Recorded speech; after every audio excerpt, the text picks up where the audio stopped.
வாழ்க வளமுடன். Healing hands education and healing centre தங்களை அன்புடன் வரவேற்கிறது. இந்த பதிவில் நம்ம கார்த்திகை மாதத்தோட சிறப்புகள் தான் பார்க்க போகிறோம்.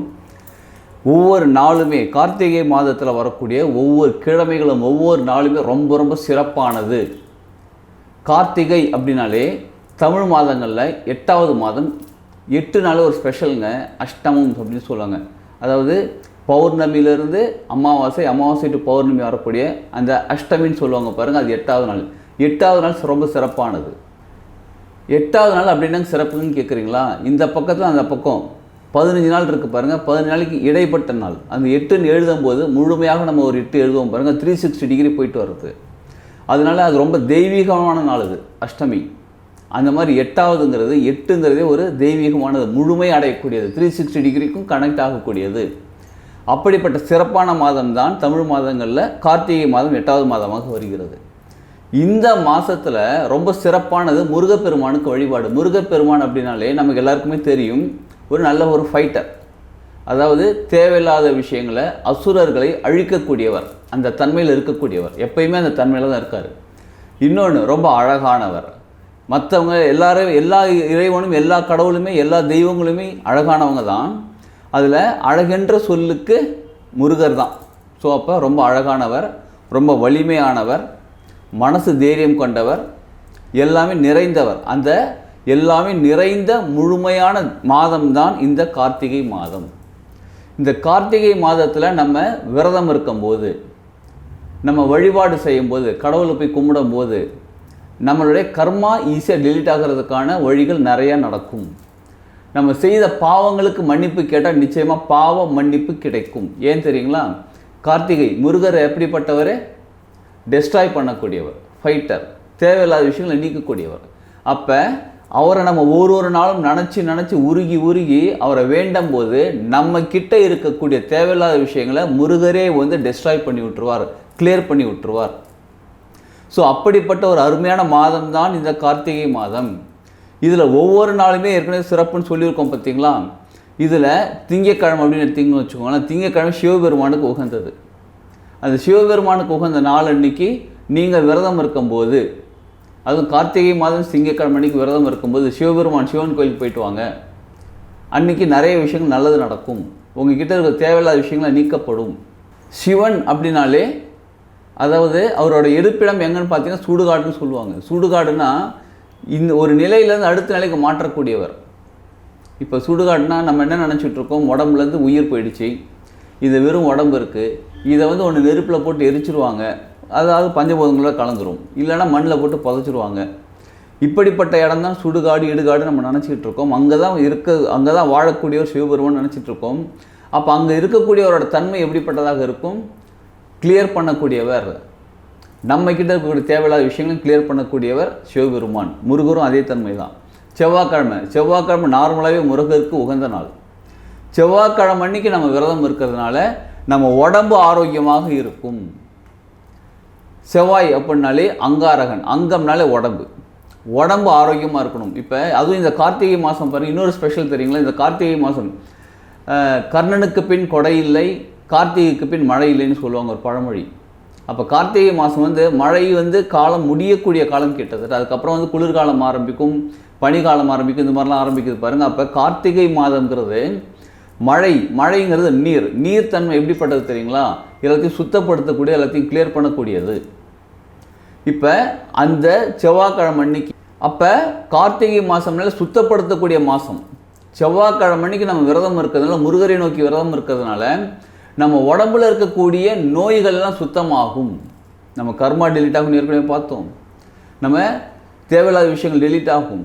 இப்போ நம்ம உடம்பும் சுத்தமாகும். புதன்கிழமைக்கு விரதம் இருக்கிறதுனால, புதன்னாலே புத்திசாலித்தனமாக இருப்பது. நம்ம வாழ்க்கைக்கு அறிவு வேணுமா, புத்திசாலித்தனம் வேணுமான்னு கேட்டால் நிச்சயமாக அறிவு தேவை தான். ஒரு புக்கை படிக்கலாம், ஒரு நிறைய விஷயங்கள் படிக்கலாம், கற்றுக்கலாம். ஸ்கூல் போகிறோம், காலேஜ் போகிறோம், இங்கேயோ போய் படிக்கிறோம், நிறைய அறிவை வளர்த்துக்கிறோம். அந்த அறிவை எல்லாம் எப்படி நம்ம வாழ்க்கையில் பயன்படுத்தி நம்ம வாழ்க்கையை முன்னேற்றிக்கிறதுன்னு தெரிஞ்சிக்கக்கூடியது தான் புத்திசாலித்தனம். நமக்கு புத்திசாலித்தனம் நிச்சயமாக வேணும். அறிவாளிகள் எல்லாமே வாழ்க்கையில் பெரிய லெவலில் முன்னேறிட்டாங்களான்னு கேட்டால் பெருசாக அந்தளவுக்கு சொல்ல முடியல. ஆனால் புத்திசாலிகள் தன்னோட புத்தியை அதாவது தன்னோட அறிவை தனக்காக பயன்படுத்திக்கிறது, மற்றவங்களோட அறிவை தனக்காக பயன்படுத்திக்கக்கூடிய புத்திசாலிகள் எந்த இடத்துல எப்படி பேசணும் தெளிவாக தெரிஞ்சு புத்திசாலிகளாக இருக்கிறவங்க வாழ்க்கையில் சீக்கிரம் டெவலப் ஆகிடலாம். அதுவும் கார்த்திகை மாதம் தேவையில்லாத எண்ணங்கள், தேவையில்லாத சிந்தனைகள்லாம் கிளியர் பண்ணி விட்டுட்டு நம்ம வாழ்க்கைக்கு எது தேவையோ அதை தெளிவாக கொடுக்கக்கூடிய புதன்கிழமை புத்திசாலித்தனம். இதையும் புத்திசாலித்தனம் உங்களுக்கு அதிகமாக வேணும் அப்படின்னா நீங்கள் வாழ்க்கையில் சீக்கிரம் முன்னேறனா புதன்கிழமைக்கு விரதம் இருக்கிறது சிறப்பு. வியாழக்கிழமை விரதம் இருக்கும்போது நமக்கு குருவோட ஆசீர்வாதம் கிடைக்கும், குருவோட வழிகாட்டுதல் கிடைக்கும். முருகருக்கு இன்னொரு பேர் சிவகுருநாதன். சிவன்னா அவங்க அப்பா, அப்பாவுக்கே குருவானவர் முருகர். அப்போ அந்த முருகர் நமக்கு குருவாக வந்து நம்ம வாழ்க்கையில் அடுத்தது என்ன செய்யணும், நம்ம மனசில் இருக்கக்கூடிய இருட்டை நீக்குபவர் தான் குரு. அதாவது நம்ம வாழ்க்கையில் அடுத்தது என்ன செய்யணும், என்ன பண்ணணும், எனக்கு அடுத்த ஒன்றும் புரியலையப்பா, வாழ்க்கையில் அடுத்தது என்ன கட்டம், நான் எப்படி பண்ணால் என்ன நடந்தால் எனக்கு சரியாகும்ன்ற நம்ம முடிச்சிட்டு இருக்கும்போது அப்போ குரு நமக்கு வந்து ஹெல்ப் பண்ணுவாங்க பாருங்கள், அவங்க தான் குரு. அப்போ முருகரே நமக்கு வந்து வாழ்க்கைக்கு வழிகாட்டி இதை செய்யணும்னு சொல்லி கொடுக்குறது மட்டும் இல்லாமல் செய்கிறதுக்கு என்னென்ன செய்யணுமோ அதையும் சொல்லி கொடுத்து நம்ம வழிகாட்டி கைப்பிடிச்சி அழைச்சிட்டு போகக்கூடிய தன்மை நமக்குள்ளே வந்து சேரும். முருகர் நம்ம கூடவே இருப்பார் வியாழக்கிழமைக்கு விரதம் இருந்தால். அடுத்தது வெள்ளிக்கிழமைக்கு விரதம் இருக்கும்போது முருகருக்கு சிறந்த நாட்கள்னு பார்த்தோன்னா செவ்வாய்க்கிழமை, இன்னொன்று வெள்ளிக்கிழமை சுக்கிரனோட நாள் வேறு. சுக்கிரன்னா சுகபோகமான வாழ்க்கை வாழக்கூடியது. சுகபோகம்னா என்ன தெரியுங்களா, இருக்கிற விஷயங்களை ஜாலியாக என்ஜாய் பண்ணுறதாங்க சுகபோகம். நிறைய பேர் பணக்காரங்க, நிறைய பொருளாதாரம், நிறைய எக்கச்சக்கமாக கோடியாக சேர்த்து வச்சுருப்பாங்க. அவங்களால பெருசாலாம் வெளியில் பார்க்குறதுக்கு அவங்க இன்னும் ரொம்ப பணக்காரங்களாக இருக்காங்கப்பா, ரொம்ப மகிழ்ச்சியாக இருக்காங்கன்னு நினச்சிட்டு இருப்போம். ஆனால் அவங்களுக்கு தான் தெரியும் அந்த கஷ்டம் என்னப்பா. இது ஒரு வாய் உணவு கூட முழுசாக சாப்பிட முடியல, எனக்கு வந்து சுகர் இருக்குது, பிபி இருக்குது, அது இருக்குது, இது இருக்குதுன்னு சொல்லிட்டு இருப்பாங்க. அவங்களால அந்த வாழ்க்கையை முழுமையாக என்ஜாய் கூட பண்ண முடியாது. சிலர் எப்படி தெரியுங்களா, பொருளாதாரம் பெருசாலாம் இருக்காது, ஆனால் நல்லா ஹாப்பியாக ஜாலியாக என்ஜாய் பண்ணுவாங்க லைஃப்பை. இதுனா சுக்கிரன் அவங்களுக்கு சூப்பராக இருக்குன்னு அர்த்தம். முருகருக்கு வெள்ளிக்கிழமை சிறந்ததா. நீங்கள் வெள்ளிக்கிழமை அன்றைக்கி விரதம் இருக்கும்போது உங்கள் வாழ்க்கைக்கு தேவையான விஷயங்கள், சுகபோகமான வாழ்க்கை அனுபவிக்கிறது என்னெல்லாம் தேவையோ அவ்வளோத்தையும் கொடுத்துருவார். நமக்கு முதல்ல என்ன தெரியுமா தேவை, உடல் ஆரோக்கியம் தேவை. இருக்குன்னு செவ்வாய்க்கிழமை விரதம் இருக்கிறோமா, உடல் ஆரோக்கியம் தேவை, அது கிடச்சிடும். அப்புறம் பொருளாதாரம் நமக்கு நிச்சயமாக நல்லபடியாக கிடைக்கும். நமக்கு எது எங்கே எப்போ தேவையோ அது அங்கே அப்போ அப்படியே கிடச்சிரும். அப்போ வெள்ளிக்கிழமை விரதம் இருக்குது. சனிக்கிழமை விரதம் இருக்கிறதுனால சனி பகவான்னாலே கிளென்சிங் பண்ணக்கூடியவர், கிளியர் பண்ணக்கூடியவர், கர்மாவை கிளியர் பண்ணக்கூடியவர். நம்ம நினச்சிட்டு இருக்கோம் சனி பகவான்னா நம்மளை போட்டு கஷ்டப்படுத்தக்கூடியவர் நினச்சிட்டு இருக்கோம். கஷ்டப்படுத்தக்கூடியவர் கிடையாதுங்க. நம்ம கிட்ட இருக்கக்கூடிய கர்மாவை கிளியர் பண்ணி விடுறவர் தான் சனி பகவான். அப்போ அதுவும் இந்த கார்த்திகை மாதம் இருக்கும்போது முருகனோட அருளால் நம்மளுடைய கர்மா ஈஸியாக கிளியராக ஆரம்பிக்கும். எந்த அளவுக்கு கிளியர் ஆகுது, எந்த அளவுக்கு டெலீட் ஆகுது, நம்ம வாழ்க்கை சிறப்பாக மாற ஆரம்பிக்கும். ஞாயிற்றுக்கிழமை விரதம் இருக்கிறதுனால நமக்குள்ள ஒரு ஆளுமை தன்மை கிடைக்கும், சிறப்பாக நம்ம மாற ஆரம்பிப்போம், நமக்குள்ள ஒரு தன்னம்பிக்கை கிடைக்க ஆரம்பிக்கும்.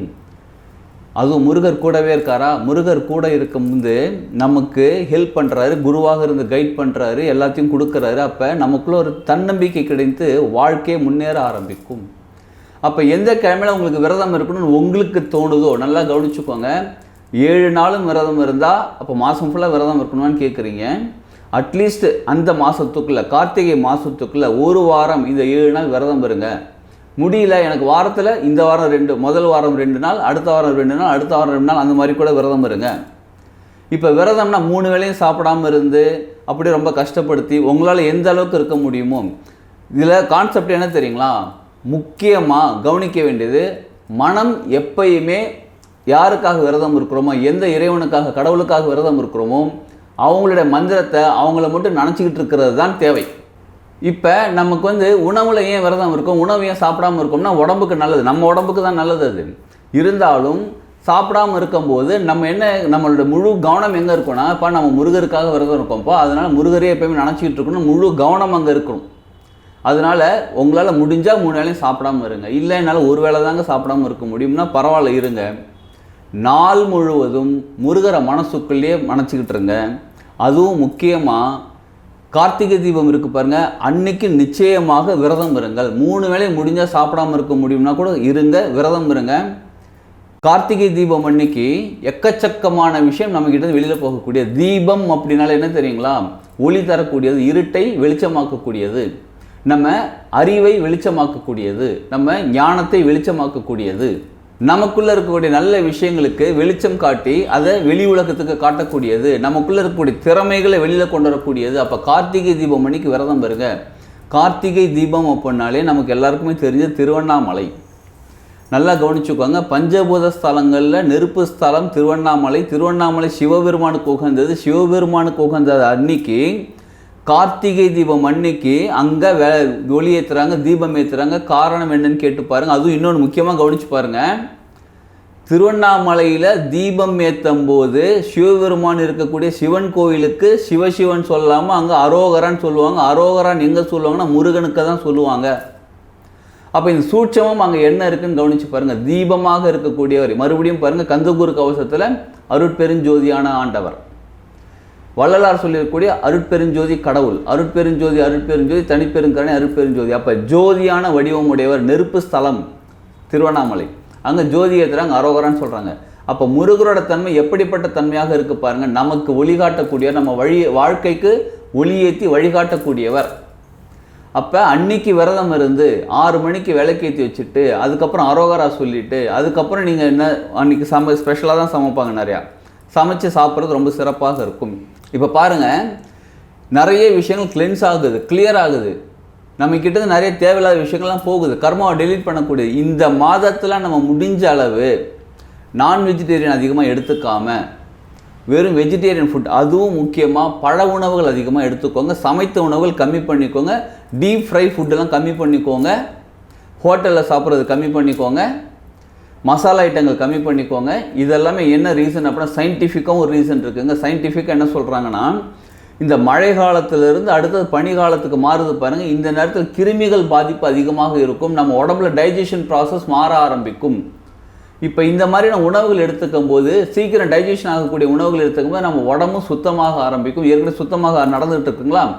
இந்த உணவுகள் நமக்கு ரொம்ப ஹெல்ப் பண்ணி நம்ம உடம்பையும் ஆரோக்கியப்படுத்தக்கூடியது, நமக்கு வழிகாட்டக்கூடிய, அதாவது நம்ம வாழ்க்கைக்கு வழிகாட்டக்கூடிய முருகனையும் ப்ரே பண்ணிக்கிட்டு அவருக்காக நம்ம என்னெல்லாம் செய்ய முடியுமோ விரதம் இருங்க, மனசார ப்ரே பண்ணிக்கிட்டே இருங்க. அதுவும் முக்கியமாக அவரோட மூல மந்திரம் சொல்லிக்கிட்டே இருங்க. உங்கள் மனசுக்குள்ளே அவரோட மூல மந்திரம் ஓடிக்கிட்டே இருக்க மாதிரி சொல்லுங்கள். அவரோட மூல மந்திரம் எது தெரியுங்களா? ஓம் சௌம் சரவண பவ ஸ்ரீம் ஹ்ரீம் க்ளீம் க்ளௌம் சௌம் நமக. இந்த மந்திரத்தை உள்ளுக்குள்ளே ஓட்டிக்கிட்டே இருங்க. எனக்கு அவ்வளோலாம் சொல்ல தெரியாதுங்கன்னா ஓம் சரவண பவாவது சொல்லுங்கள், சொல்லிக்கிட்டே இருங்க. நிச்சயமாக இந்த கார்த்திகை மாதம் உங்களுக்கு சிறப்பான மாதமாக மாறி உங்கள் வாழ்க்கையில் ஒளியேற்றக்கூடிய மாதமாக மாறும். வாழ்க வளமுடன்.